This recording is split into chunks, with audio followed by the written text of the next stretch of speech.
I want to talk to you a little bit about how to teach homeschooled students subtraction. So maybe you're getting ready to introduce subtraction to a first grader or second grader. We all know how to subtract, but it's different to explain it to our kids in a way that they grasp it and understand it. The first thing that I want you to make sure you remember is that subtraction is harder for kids to grasp typically than addition. It's the same thing with division and multiplication. A lot of times division is harder for kids than multiplication.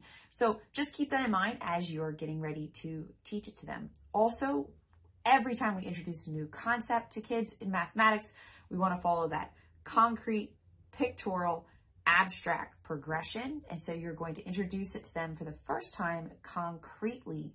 I love doing things like taking Play-Doh, making 6 Play-Doh balls, and then squashing 2 of them. How many are left? How many are remaining? Eating is another great way to demonstrate takeaway minus subtraction. You have 5 snacks, we eat 2, how many are left? This is subtraction. Also, when you're introducing it, you want to relate it to addition. So we want to draw those connections. When you're doing 5 take away 2, we want to remember 3 plus 2 equals 5. Making that connection, kind of building a family around those facts, really helps kids. So you start with it concretely, and then you're going to do some pictures or a pictorial representation. So pictorial representations can be drawings where you cross things out. They can also be pictures of the things that you acted out. So a plate with only so many cookies left. These are pictures that represent subtraction. So after you've taught sort of subtraction, how to do subtraction, there's also a step up when we're learning to subtract 2-digit numbers, 3-digit numbers, and especially with regrouping. So regrouping is when we don't have enough ones to subtract these ones. So we're gonna have to regroup 10 as 10 ones, right? So you definitely want to act that out concretely. I have found base 10 blocks to be one of the absolute best ways to do that, and then to use pictures of base 10 blocks to sort of scaffold kids off of it.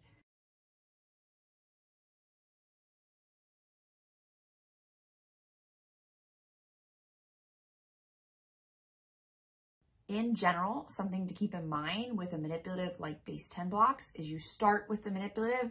That's how you learn the concept, like regrouping when you're subtracting.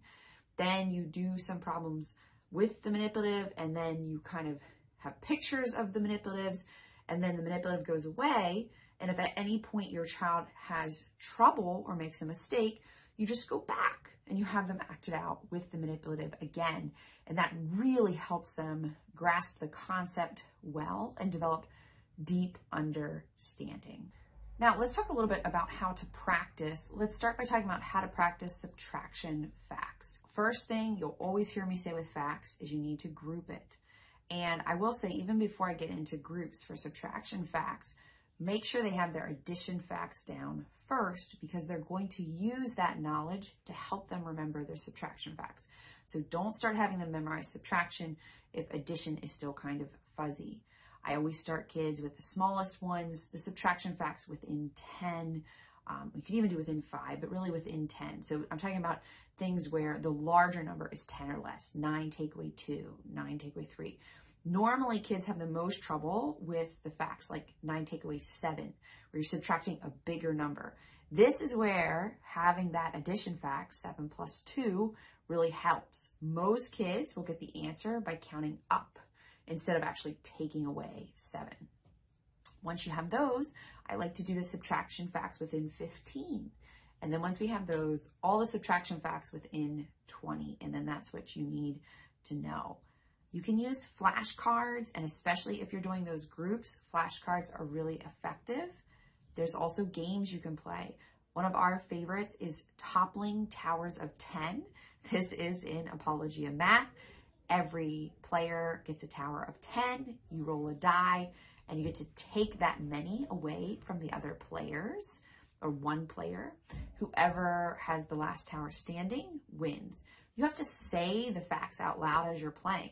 So if another player has a tower of 10 and I'm going to take 6 from them, I say 10 take away 6 is 4. And that really helps rehearse. We also love the game Make That Number one way or another. This game, you need the game board and you flip over 2 Uno cards or 2 numbered cards, and you can either add the cards together and mark off a space with the sum, or you can subtract the cards and mark off a space with the difference. It involves strategy, thinking, and just lots of fact practice.